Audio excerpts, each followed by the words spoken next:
Hi, everyone. Welcome to Source Snack Break on Friday, Juneteenth. So we're doing something a little different today. We've had some technical difficulties, but we're working through it because I've got our guest, Kara, on my cell phone. So if you can't hear her in a second, let me know. I have carefully positioned my phone next to the speakers, so we're just doing this old school, new school type way. So let me explain a few things about the webinar tool. You're all muted automatically, but you do have access to the live chat there on the right. So you can pop in your favorite emoji to try it out. You can also use the live chat to ask any questions or comment. And so we will make sure we answer any questions you have during the presentation. So bring it on. We love them. And we'll also send you a copy of this recording, a recording of this presentation after the presentation is over, so you can reference it later or send it to a friend. So today's guest is Kara with Northwest Art and Framing. Kara, I'm so happy to be on the phone with you, but not seeing you. Can you tell us a little bit about yourself and a little about this very cute puppy that you are now quarantined with? Oh, yes. Well, hello, everyone. I hope you can all hear me okay. Let's see. Yeah, we've actually mostly working from home lately, just keep it safe, hanging out with this giant puppy that we just learned is like part Mastiff, part Bulldog. So he's huge and awesome and definitely making all the normal stress so much better, But yeah, we came in today and then just give you guys a little input on what we do here because it's kind of vast. And yeah, I think there's a lot of things people don't quite realize that we do. Awesome. Before we get started, can you talk a little bit about Northwest Art and Framing as a company? What is all the things that you do? Sure. So we have a few branches to our company. We have retail stores. If you're from the area, you've probably seen them. Frame Central, Beard Framing, and Museum Quality Framing up in Seattle and Portland. And then we have this contract commercial segment of our business where we do more hospitality, healthcare, senior living, all that stuff. That's what I focus on. And then we have a whole nother part of our business, which is internet fulfillment. So we have, different partners that we work with that, do online sales basically. And then we have a big old warehouse here in Portland where people are just framing nonstop, shipping out everywhere in the country. So it's pretty broad. Great. Okay. So let's dive right in. Can you talk a little bit about if a designer wants to specify art, what are the first steps? When should we involve you in the process? What should we do if we have an idea about what we want to see versus what if we're just I don't even know, what should designer, help designers, what should we do? Yeah, and honestly, I have clients that, start from the beginning and just say, hey, I need help finding art. Can you source it for me? And we have a whole bunch of resources we can go through. And then I have other clients that choose all of their own stuff, then maybe they get their own files, their own artwork and have it shipped to me. And, will just send me an email with everything that they want. Sometimes people send spreadsheets. It's really individual. So we kind of work with everybody, on a case-by-case basis. Got it. And so if a designer had something special that they wanted framed, what does that process look like? If the client already has artwork that they like, what does the process look like for a designer to work with you in that process? What do they need to pick out? What do they need to keep in mind? That kind of stuff. Sure. So let's see. A lot of times people want to pick out mats and frames. There's a huge variety of that can be chosen. If it's digital art that you've purchased, we can help print that. Or, people will, like I said, have artwork sent to us. And then we just work with you. You get an idea what you're looking for, and then give you advice structurally of how to make that work. If it's a public space where it needs to have security hardware so nobody can pull it off the wall, things like that. A lot of things I run into, I think, are when people try to go really big with their frames on, like a really thin frame that just structurally is problematic. But just because that's a really popular look right now, there's ways we can work around it, like building inside structures and all that. Got it. Okay. So when it comes to, if a designer wants to work with you from the beginning of the process, they have no idea and they need some help, what are some of the things that you do with designers when it comes to picking out art? Oh, yeah, sure. Well, a lot of times we'll cast kind of a wide net. We'll get a sense, like, is there a palette that you're looking for, a certain theme? And we'll pull together just like hundreds, sometimes even thousands of images to send you to just peruse, and then we'll whittle it down from there and kind of get a sense, like, okay, are we going in the right direction? We need to go in a totally different direction. And then the framing from there, we can kind of, gear towards the art that's been chosen. Got it. So when a designer comes to you and says, I know nothing, please help, what are some things that they should they send you inspiration images? Should they send you color palettes? Like, what are the things that they should send? For sure. That definitely works. Sometimes our clients will send, just their mood board, and just give us like the sense of what they're looking for.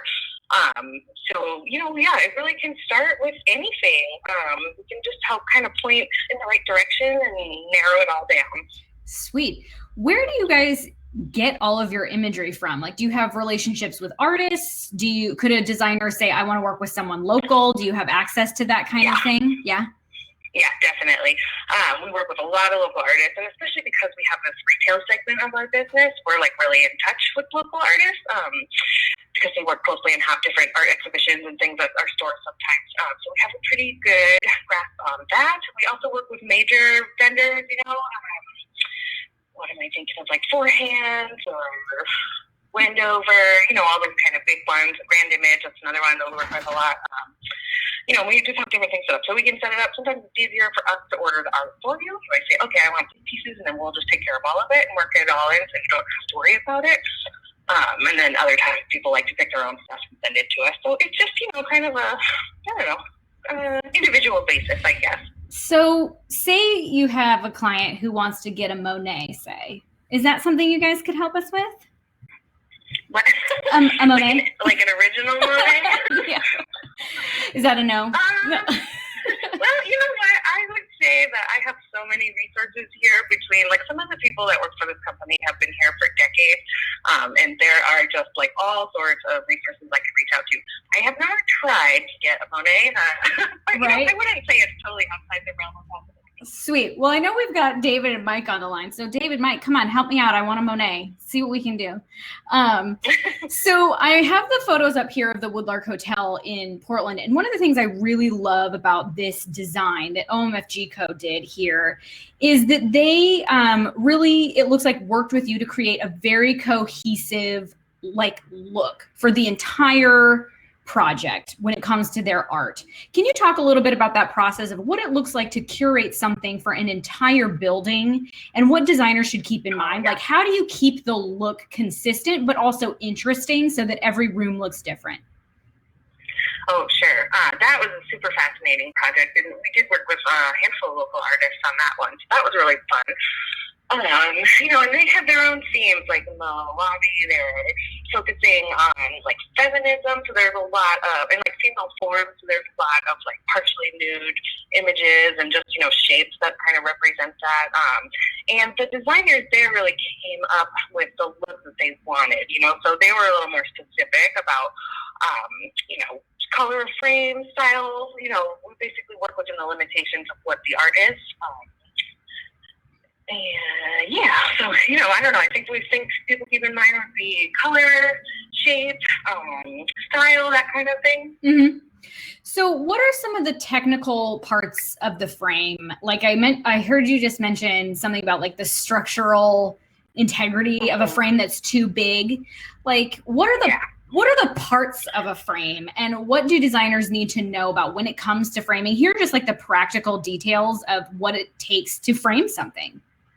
Oh, okay. Yeah, that's a good question. So, I think of it as like a sandwich, right? You have, like, your frame, your glass or acrylic, whatever you want, your mats, artwork, and then backing, and then, full backing on the back of the frame, with wire, security hardware, whatever. So everything has to kind of situate itself in there. I mean, that's just using a mat and frame example. It's a little different if you're doing canvas, I don't know, and less possibilities there. But the frame basically has a rabbet that holds everything in place. So, things you want to think about are, like, depth. How far can the frame stand off the wall? How deep is your art? Like, is it an object? Is it something like, that's just not going to fit? So, yeah, we'll kind of work within those limitations. Other things, when you're working with original art, you keep in mind things like placement of the signature, just make sure that's visible, and just coming up with different ways to mount things to get it to work. Got it. I really appreciate your comment about the depth, because one thing that designers need to keep in mind is that for ADA, there's a certain depth that you cannot have something protrude into the wall for people with visual impairment. So that's always something to keep in mind. I noticed also that you guys do a lot of digital printing. Can you talk a little bit about your digital printing process? What surfaces can you print on? Oh, sure. So we have a variety of papers, from like really high-end GPA print to more economical, but like workhorse style paper that is really popular. We also print on metal. That's my personal favorite. So we have a glossy and a matte metal. It just depends on what your image is, and what your space is like. Those are great because they're really easy to clean. We also print on canvas. And can, stretch and frame those too. Our canvas, we have a number of different canvas types too. We have tons of print sample kits too. So if anybody ever needs something, we can probably help with that. Got it. Are there any surfaces that you guys do not print on that are kind of hard? Sure. Well, so we're not printing on wood right now. Or acrylic. We were kind of testing out some face-mounted acrylic for a little while, but that isn't happening at the moment. We're kind of outsourcing that when needed. And I think there must be other surfaces I'm leaving out. No, that's great. I feel like wood is the big one. I feel like sometimes people want to print on wood now. With this digital printing possibilities, especially on metal, does that mean you guys can kind of help with signage, like wayfinding?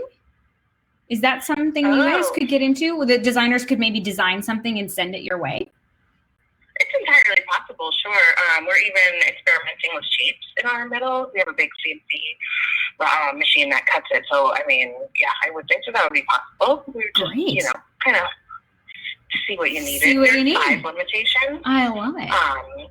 The metal goes up in-house anyways, goes up to 40 by 60. So sometimes when people want to get much bigger, we'll have to like split an image into a diptych or triptych. Let's get back to the framing of the original art. Are there certain types of glass, or how do you protect the art in a frame if it's going to be exposed to light? Is that something designers should keep in mind? Oh, sorry, Ren, you totally broke up there on me. Oh, sorry. Most of what you just asked. Oh, sorry. So I have this cool phone that only works as a phone sometimes. So we're going to see how this goes, designers. When it comes to picking out art and putting it in a frame, do designers need to keep in mind like how much light is being exposed to that piece of art? And are there glass types that we should use? Something like that? Yeah, there's tons. So there's lots of things to consider with original art, how much you want to preserve it. It could be preserved to like Library of Congress standards, which we can absolutely do, which is just, specific types of UV glass or acrylic. There's different levels of non-glare. The acrylic is usually better than glass, but we carry all of it. Things, placement you might want to think about. If you have an expensive piece of original art, even with the, UV coating on it, it's still going to change color if you put it directly in front of a window. So, there's definitely placement things I would think about with that. Awesome. Is that something that you guys can help designers with? Like, can they show you the room that they're, and you can be like, no, don't try that, or yes, that looks good? Oh, yeah, absolutely. Got it. Okay.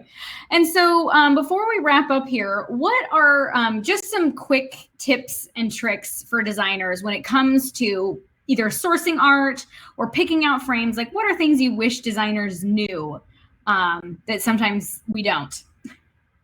I'd say the most common one would be negative space. Think about that a little bit. I often get requests for like a 1-inch frame and a 1-inch mat. And a lot of times that has sort of a bullseye effect to it, where it can actually take away from the art that you're trying to show off. So sometimes a little bit of adding, a little breathing room, negative space can make your art really stand out a lot better. That's awesome. I'm realizing now that I have art in my background, and I'm now thinking about that. So it's very helpful. Designers, do you have any questions for us while we're wrapping up here? I will say that you guys do all the framing for our materials boards, and you always do a fabulous job. So we love working with you. And designers, if you want to get in touch with people, Kara from Northwest Art and Framing, you can do that now. It really is a way for designers to connect with you, to just get this conversation going. Because what I understand from you and working with David and Mike is that this is, when it comes to art, you guys like to be involved in the process from the very beginning, because you can really craft that whole design package with designers. Is that sort of correct? I'd say it's both. In some cases, we are very involved, and some of our regular clients too just send us exactly what they want, and they get it all set up, and we just help them with the framing part. Yeah. So it just really kind of depends on how involved your client wants to be in the art package, and how involved the designer is, that sort of thing. Yeah. Well, as someone who would need a lot of help, I really appreciate that you can sort of be there from step one and really walk us through the process. I will mention that you guys are framing a lot of art for us for our new library space. And you worked with us to not only source the art, but frame it. And the process was really lovely. The stuff that you sent us, we just sent you some words that we liked and some images that we kind of thought were interesting. And you guys sent us some amazing stuff back. So designers, definitely reach out, because they know their thing. Thanks. Yeah. And so it doesn't look like we have any questions. Designers, if you want to register for another snack break, you can smash register now, that button there. In the meantime, Kara, it was great to see you. Even though we're not seeing each other, it was nice to talk and learn about framing. Hopefully we can do this again soon, and hopefully it will not be just my face. All right. Thanks, Ren. I appreciate it. Thank you. All right, designers. We'll see you later. Okay.